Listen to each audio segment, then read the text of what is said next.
Welcome to You're Not Alone, the podcast that brings you real stories of strength, hope, and resilience.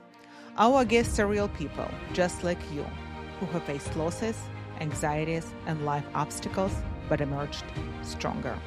In today's episode, we are joined by Louise Cruz, a Reiki Master and a true warrior of life. Louise's journey is nothing short of extraordinary, having faced death as a child, endured physical abuse, and courageously left an abusive partner to embark on a path of self-healing and empowerment. Her story is one of resilience, vulnerability, and rebuilding strong, meaningful relationships. Let's dive in and uncover the lessons that can inspire us all to unlock our true potential. My name is Victoria Vita. I'm a mindset mentor, Reiki Master, and a sound healer. I'm also a CEO and founder of Self-Awesomeness and the host of this podcast. And today's guest is Louise Cruz. She's a holistic dietitian, Reiki Master, psychic, and medium. I'm very honored to have Louise on today's podcast because she was my Reiki Master. And thanks to her, I discovered the powerful and beautiful Reiki energy. Thank you, Louise, for being on today's podcast. Of course, I'm happy to be here. And during our training, when I was learning about Reiki, Louise shared her healing story with me, which was very encouraging and powerful. So, Louise, can you please tell us a little bit about yourself and how your healing journey brought you where you are right now? Sure. And I'm honestly, I don't remember what I told you. So hopefully nothing I tell you is a shock, but it may be. Some new details. So I grew up in a Catholic family that on the outside looked very normal and happy and put together, but behind closed doors, it was a very abusive situation. And the abuser was my mom, which is very different. It's not always the woman. She was an alcoholic, and it was just very abusive, but it was something that, we hid. I would say my mystical journey began because of that.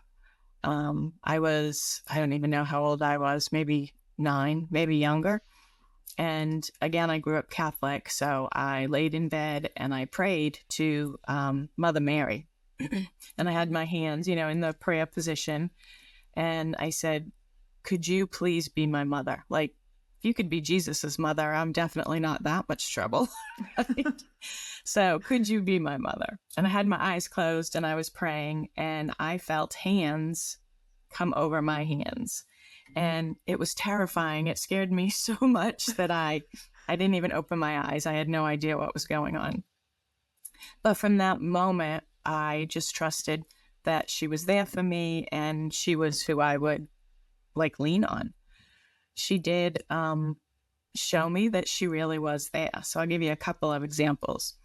I had a great uncle who was passing away, and he was my grandmother's brother.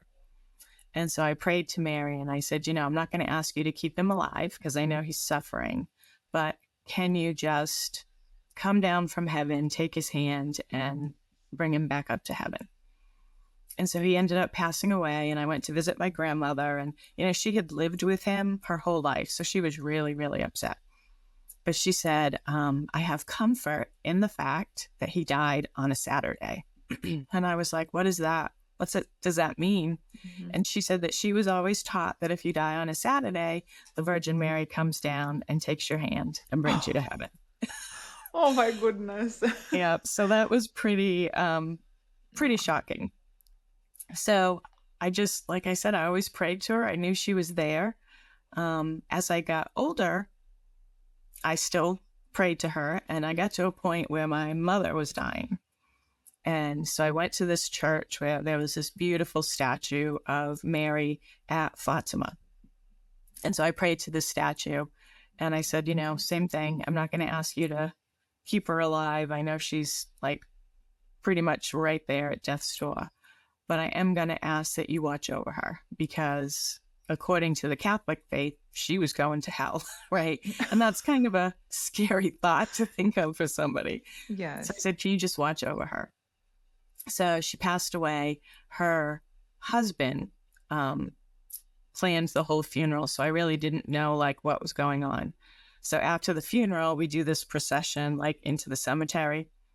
And I'd never been to this cemetery. So I'm reading the like where we are, and it's set up in like blocks. And each block is named for a saint. So there's like St. Anthony and St. Joseph and St. Francis. And we get to where she's buried. And I looked for the sign to see what block is named, and it is St. Mary of Fatima. Oh my goodness. So She's watching over her. yeah, so she's watching over me. So I think that's part of why I always believed that there was something beyond us. When I was a young kid,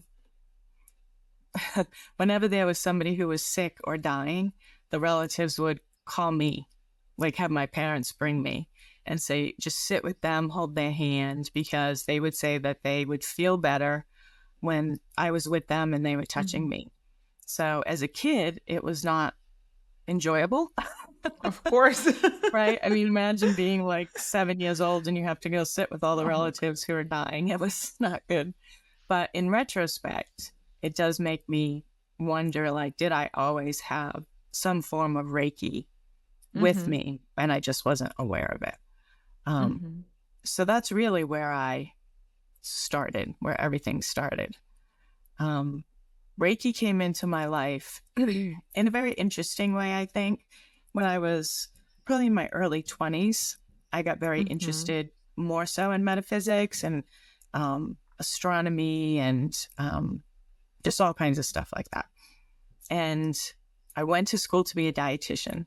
So I kind of put all that stuff away and got into the real like science-minded stuff. And then I found myself in this fabulous job, but it was so busy. It was a 24-hour day job. I had like 50 employees under me. It was just this crazy job. And I thought, I'm going to have a stroke before I'm 40. Like, this is not okay. And then I remembered, like, wow, I used to really be into this metaphysical stuff. And I used to read like Deepak Chopra and Wayne Dyer and Louise Hay. And like, I felt better when I did that. So I started looking into it again. And they say Reiki pops up when you need it the most. And I found a Reiki class that was very affordable. And I really thought it was just a come learn what Reiki is. And I was just interested. It ended up being a level 1 course. And I was so amazed because I could feel the energy like right away. So I went through all 3 levels and became a Reiki master before I ever had a Reiki session myself.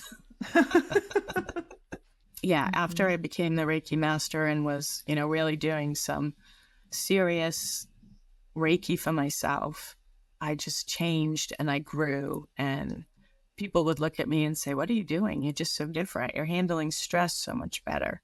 It just really changed my life. Yeah. So basically, being under so much stress led you to healing energy, to Reiki, which you probably had before. Yeah. Did you quit your job? Did you change your job? I eventually did. So the first thing that happened, I was in not a great relationship when I started doing Reiki. Found out later that, he was probably narcissistic and that wasn't very good. Yes. But I started standing up for myself. I don't know. I just felt more empowered somehow. And he was like, what is happening? Like, why are you doing this? And of course, being narcissistic for him, I was like just being terrible to him, right? And treating him terribly. Yeah. And the relationship did end because of that, because I was standing up for myself and taking care of myself. And that was probably the best thing that ever happened. And when it happened, I was like, I am not going to let this like weigh me down. And I just dove into Reiki even harder. And really was able to move forward. And I ended up quitting that job and moving away. And the whole thing has been this amazing journey. Mm-hmm. What were the toughest moments during that time? I think the toughest moments were probably sticking with it. Life Mm-hmm. does get busy. One Mm-hmm. thing that I did was during COVID, I gave up Reiki altogether because Oh, Reiki does make you face things, right? It makes you feel things, it makes you yeah. release things. Yes. And I was still working in that hospital setting during COVID. So it was very stressful and very frightening and very sad, like seeing the things that I was seeing in the hospitals. So I quit Reiki because I wanted to block it. I didn't want to feel that. I didn't want to go through it. Mm-hmm. And I didn't do Reiki for probably 9 months. And then I realized, like, I need this. I miss Mm-hmm. this. I need this. And I was afraid, like, where I haven't done it for so long, am I going to still be able to do it? And of course, it's always with you. So I jumped Yes. back in and was able to process things, but in a very gentle way.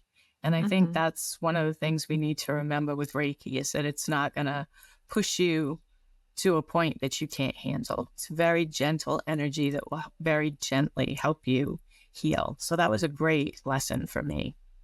Did you have a moment that you just wanted to give up? Like, okay, I'm not going to do this anymore. It's not helping me, or similar thoughts.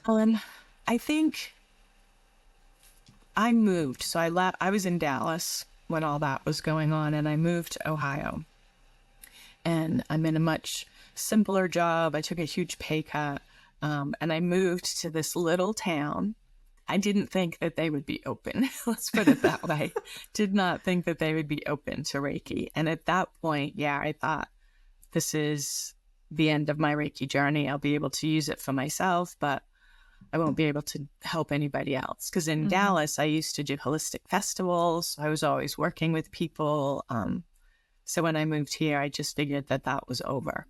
But I started doing research and just looking. I ended up going through an old newspaper and finding an advertisement for a holistic festival that was right here in this Oh town I'm in my God. now. And I reached out to them. I did my first festival with them and found this it's like this undercurrent of Reiki and meditation and Oh wow. psychics and mediums and all this stuff that like just flows underground in this town. And so that was really like, okay, I guess I'm meant to keep doing this. Mm-hmm. And then I decided like I would really like to open an office because I'm seeing people at this festival, but I have no way to keep seeing Mm-hmm. them. And it was just how Reiki works, when the time is right. And I said, I really want to open the office. And someone I knew said, hey, we have this building and we rent all these offices in here. Would you like to check it out? And I did. And the price was very affordable. Mm-hmm. And that's how I started my practice here. What made you move to this small town from Dallas? Boyfriend's family is from here. This is where he was Okay. raised. And during COVID, my kids were doing school virtually. My daughter hadn't seen her friends in months. So I was like, this would be a good time for us to move. Mm-hmm. And this is where we moved to. And it's Marietta, Ohio. It's really this magical place. It has all these incredible mounds from indigenous people that go back like thousands of years. So it really has this Wow. cool, like magical energy to it. I And just love it. well, that's probably Reiki is there too, so you cannot see it, and you felt that there is nothing Yep. there, but it's there. Yeah, Hmm. exactly. What brought you to the festival that was held in your town? Um, Again, because I knew that I could do Reiki there. And that was my first opportunity to really Mhm. bring it here. And I reached out to the woman, and it just so happened that they used to have someone who did Reiki at the festival, but when COVID hit, she stopped. So they Mhm. did of anybody that was going to be doing Reiki. So I slid into that spot. So when they're in my town, I do Reiki there. And this festival actually travels. So they do Oh. another festival that's about an hour away. So I go to that one and I do readings there. So Mm-hmm. kind of use my different modalities. So it's fun. Yeah, so that's actually very exciting. So you can move from very large city to a smaller town and you can find peace Then, not only around you but within you as well. yes, exactly. Yeah. That's a perfect way to put it. It's always there.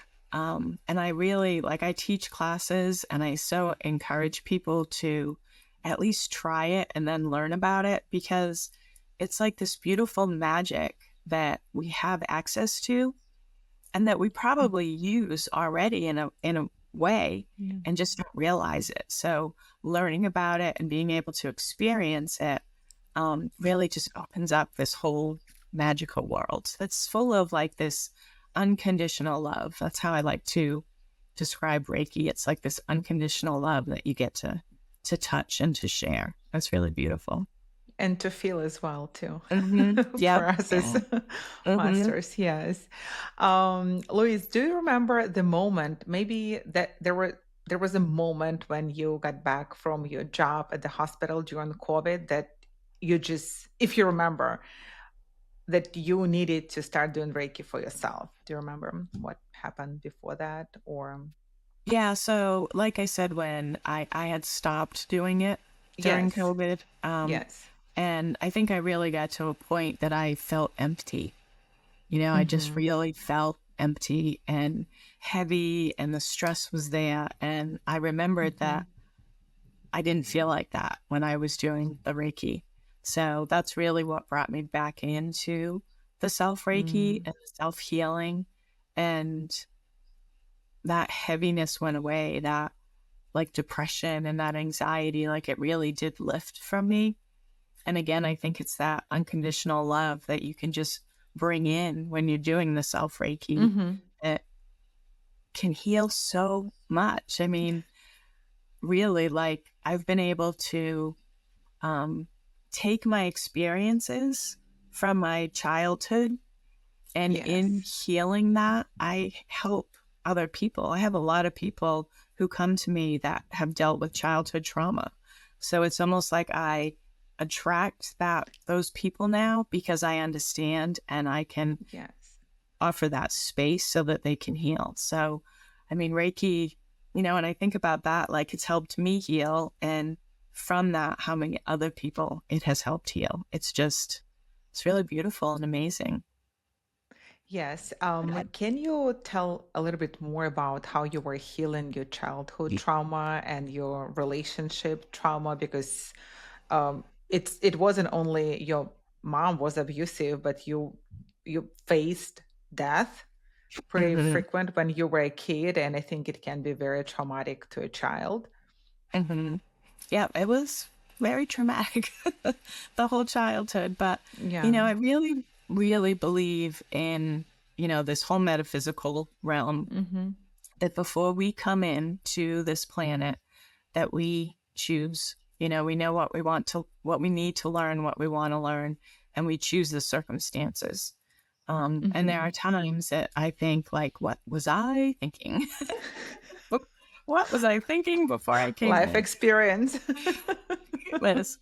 But I think for me, one of the things that I really needed to learn was self love, and I think that Reiki just poured me into that. Like it just helped me with that so much, because when you come through trauma as a child, and it doesn't have to be like huge trauma like what I Mhm. went through. I mean, a kid going through divorce is very traumatic because as a kid you can't process those Yes. kinds of things. So any kind of trauma as a child typically leads to that lack of self love, because you Mhm. internalize everything as a kid because you don't know how to process it.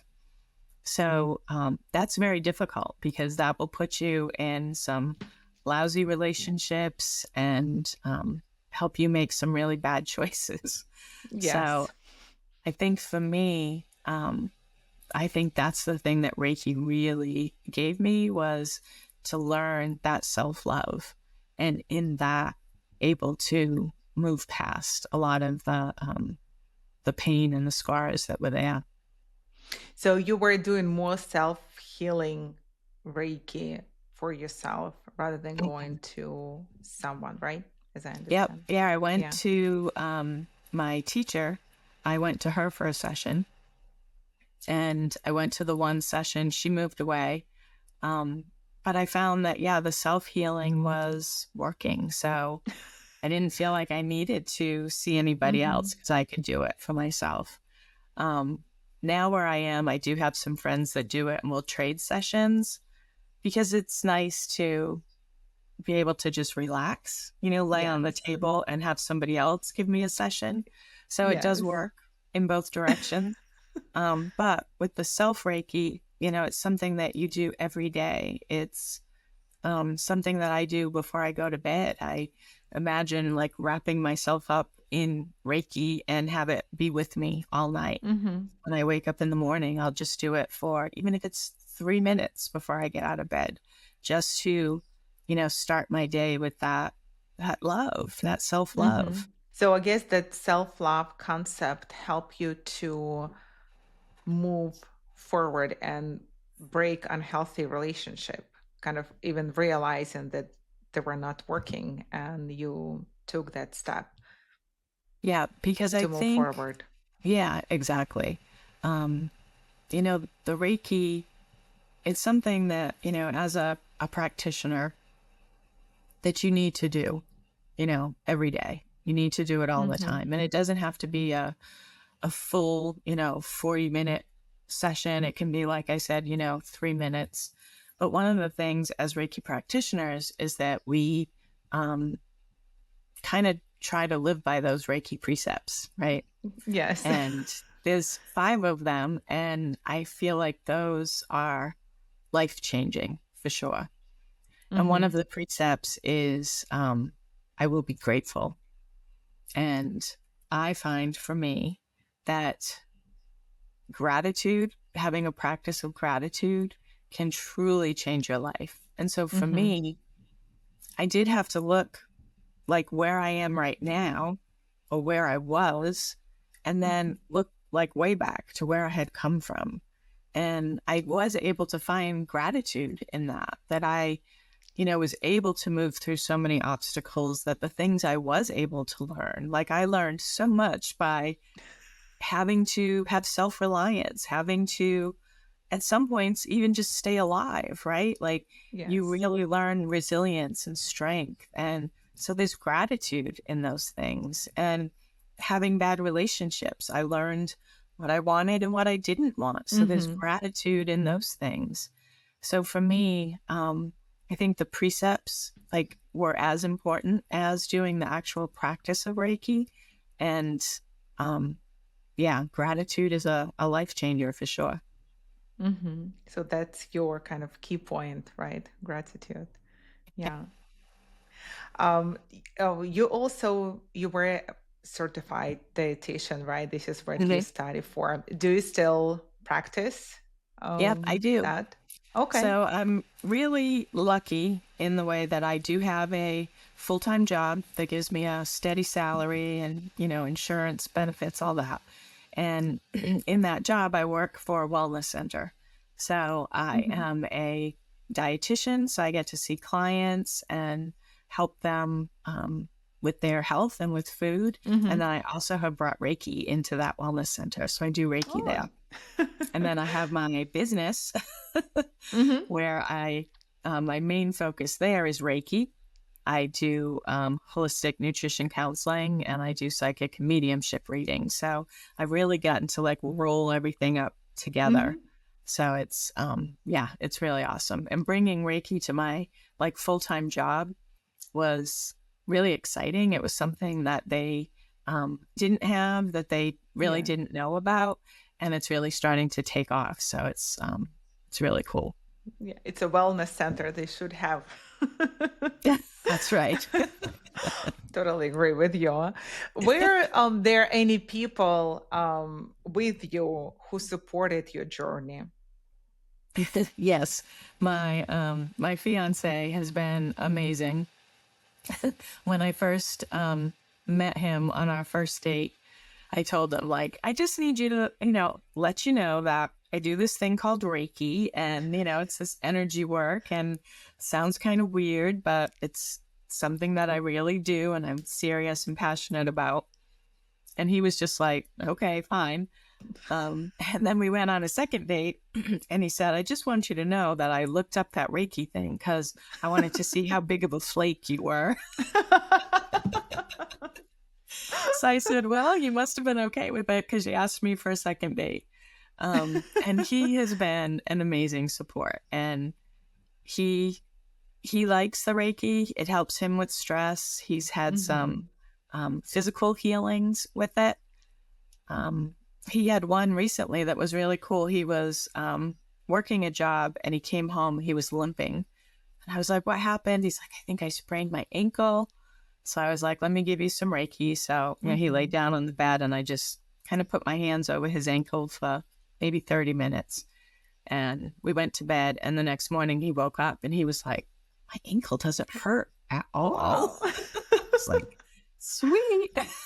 Yeah. So yeah, he's Physical very healing. supportive. Not anything he wants to learn about. He would not even ever consider being a practitioner, but he knows that it is my heart and he supports everything I do. We just recently had a ribbon cutting for my business because I moved into a bigger office. Oh, congratulations. Thank you. So we had like this, grand reopening and he was amazing. He helped me when we moved to the office. He helped with the event that we did, like the open house. And so he's a huge support, which I wouldn't be able to be as successful as I am if I didn't have somebody, cheering me on. My kids, now they think I'm crazy. Really? But they're like young adults and teenagers, so I wouldn't expect anything less. Did you do Reiki for them? They do not want me to. They don't want to lay down and be still. But I have asked them if I could send them distance Reiki. Yeah. And they were like, yeah, that's fine. You can do that. Okay, this is awesome because my son asks for Reiki. So he's like, Mom, can you do Reiki for me? Yeah. He's 10, so he's a little bit younger than yours. Yeah, that's awesome.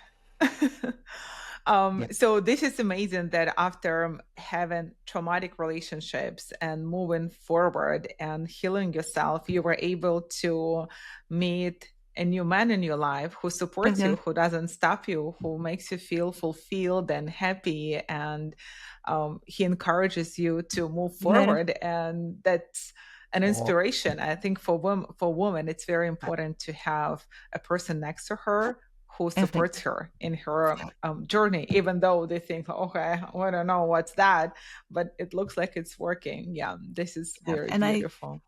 I think with my healing, I got to a point where I had to really focus on learning how to love myself. I couldn't rely on somebody else to make me feel loved. I had to do it myself. And so I did a lot of work and, I made vision boards and I started exercising and really diving into the Reiki. So I did a lot of self-care. And I remember I was going for a walk one day and the sky was so blue and the trees was so green. And I had done a holistic festival that was 2 days. So I was just coming off like the high of that. And I remember like saying out loud while I was walking, like, I'm okay. Like I really am. I'm okay. And I'm happy. And I'm by myself and I'm happy. Like I don't need anybody to make me feel that way. Like, and this like freedom like came over me. And that day I met him. Oh my goodness. So I think that's the story.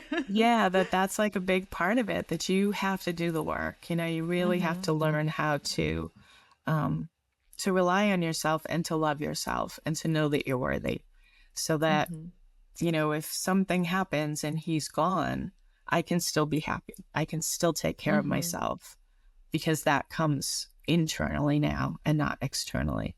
So I like to Yes. say that I got my happy ending, and that it's possible, like from where I Yes. came from, I could have ended up a drug addict. I could be Yeah. in prison. I could have killed myself. I had many times that I was right there on the edge, but somehow I knew like there was something better out there, that there just was something better.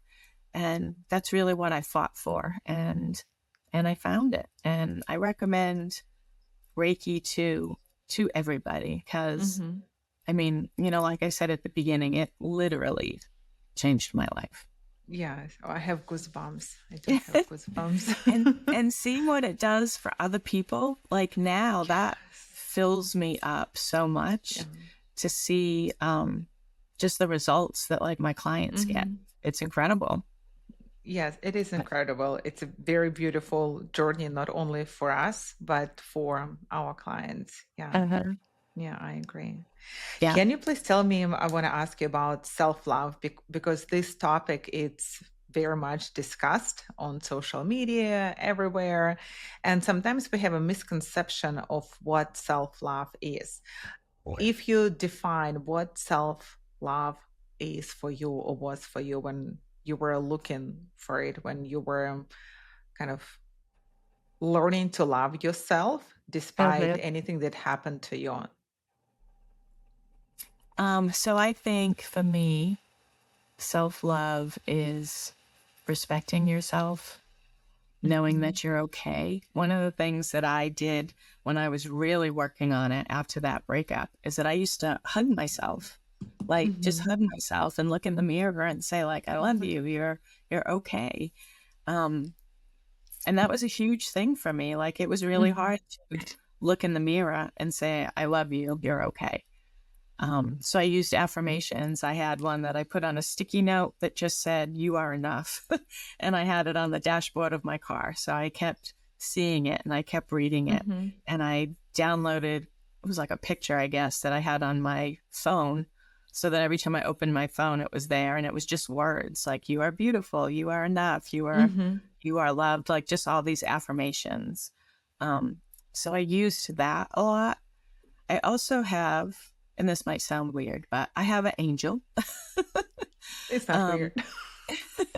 That this angel has been with me since I was a kid. I've always believed that this angel was there.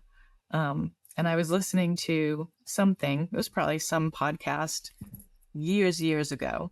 And they said, if you feel like you have an angel or a guide, just ask them what their name is. And the first name that comes in is their name. So I was like, all right, I'm going to do this. So I said, what is your name? And the first name that came in was Joan. And I was like, Joan? Like other people like talk about like Ezekiel and like all these fancy names. I got Joan. So, but I looked it up, and which I never knew. It said that Joan could be either a female or a male name. I've never met a male named Joan, but apparently that could be. Which made sense to me, right? Because angels aren't really male or female. They just are. So, and she stands behind me. I've had psychic readings where people will say, oh, I see this big light behind you. And I'm like, that's just Joan. Oh my goodness. But she really helped me with, and I refer to her as she, but she helped me move through that a lot. So I would ask her to join me when I did Reiki. And every time I do Reiki, I can feel her like touching my head. And I really had to trust that she was there and that there was this greater thing with me, so that I knew I was never alone. I did a meditation once, and this I tell my clients to do. So what I had learned was that, we all have guides, and that they're so close to you that they're in your energy, so you can't feel them. Kind of like how you can't feel the hair in your arms, right? Just normally, unless something happens, and then you're like, oh, this is I'm beautiful. got the shivers, right? So the meditation, you go in and you ask your guides to step out of your energy so that you can be aware of them. And so I did it. And suddenly there was just like endless beings in front of me, like endless Oh, wow. beings. And Joan was there. And I said, oh my goodness, like I didn't expect this. I thought maybe one or two. And she said, oh, I'm going to cry just saying it. She said, no, there's a lot of us and we've always been with you. And all those Oh, times you felt like you were alone. You were never oh my alone. goodness. Yeah, So never I alone. share that with every client and everybody that no matter how down you feel and how alone you feel, you are never, ever alone. And you just have to tag them in, just say, come help me. Let me know that you're here. And that's amazing. Like that's life changing too, to really understand that there's unconditional love that's out there for you, that you're never alone. And just in that, you can really learn the self-love. Yeah, this is very beautiful. Thank you, Louise. Yeah. This, and I think it will help a lot of women to learn to love themselves, because after you discover that self-love, you meet the love of your life, right? Exactly. And now, I think I lead a very charmed life. Like there's so much Hmm. magic around me. There's so much peace around me. And, to see where I started and to say I live a very Yeah. charmed life almost doesn't seem to match, right? But Yes. it's possible. It's possible for anybody. So, no matter how down you feel or how bad things are, how bad things have been, there's always ways to move through that. And I love sharing the Reiki with people like that. Hmm. It's not a replacement. When I have clients come to me that are dealing with trauma, I, recommend that Yes. they be in therapy. And if they are, that they stay in therapy.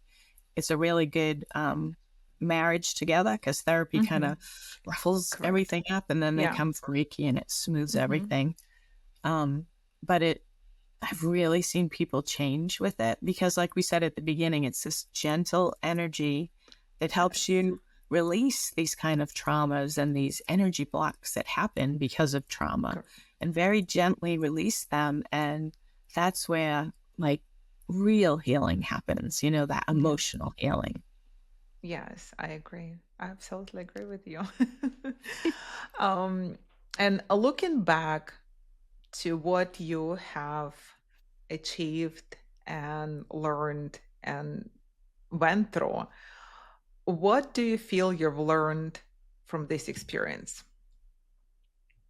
That no matter what, you can help other people. Like for me, that's such a big thing that I know I'm helping other people. So what I went through, like, had a reason, like Hmm. it really had a reason. And, I say like I wouldn't change anything. I would go through that Yeah. all over again to be where I am. And people are like, you're crazy. But look where I am, right? And for me, that really is the biggest thing, that I can help other people because I know it's possible. I know it's possible to feel better. I know it's Yeah. possible to flourish and to live a magical life. So yeah, Yeah. that's really important for me. Yeah. And it's even being on this podcast with you feels so calm and relaxed, and I feel loved. You have that actually very beautiful energy. Yes. And Thank you. yeah, thank you. Yeah. So, how do you stay strong and motivated? Honestly, because of my clients. So there are Hmm. times that, I get imposter syndrome where you feel like this is crazy. I'm not really doing Yes. anything. Like I'm holding my hands over somebody like, What am I doing there? yeah, this is crazy. Um, but you get this feedback and you see what's happening, with your Hmm. clients. I had one Yeah. session where while I was doing the Reiki, I could see like bubbles coming off of this woman and it was like they were popping. It was like all this little energy moving off of her. And I thought, wow, what a fantastic imagination I have. Like, what's going on? So after the session, I'm like, I'm just going to tell her. So I told her what I Hmm. saw, and she said, oh my goodness, I felt it. I could feel like bubbles popping all over me. So, wow, that's confirmation, right? That something's Yes. happening. I have one lady who she came to me dealing with trauma. She was depressed. She had gained like 100 pounds. She Oh, wow. came in like stretchy pants that had holes and like old t-shirts, just wanted to cover herself up and just plain hair, no makeup. Mhm. She's sad all the time. And I've been seeing her now for about a year and she's losing weight. She came in the other day. She had on jeans. She cut her Oh. hair. She wears the most beautiful makeup. And every time we do a session, she lets out this like beautiful giggle through the session. And so to see how she has changed is Yes. really incredible. And like, so seeing those things over and over again. I have one client who has been dealing with cancer for years and years and years. And she came to me, and after, a few sessions, she came in one day and she said, "You know what, Louise? I'm not afraid anymore." She said, "I've been Oh, afraid for years and I'm not afraid anymore." And like, wow, what kind of yes. healing is that, right? That's Yes. incredible. Yeah, So it that's what is. keeps me going whenever I have doubt. Really, working with people and seeing how they change. Like something's happening, right? Something is happening. Yes. Yes. We cannot sometimes physically see it, right? But we could Mhm. feel it, and getting the Yeah. feedback from our clients help us to see that we're doing some magical Yeah. work. Yeah, Yes, magical exactly. healing. Yeah. Hmm. Yeah. Yep. It was very beautiful. I feel so relaxed right now, like I had a Reiki session. Thank you, Louise, for sharing your story with us. And despite your difficult childhood, despite your difficult relationship, you always knew deep down that you had that healing ability.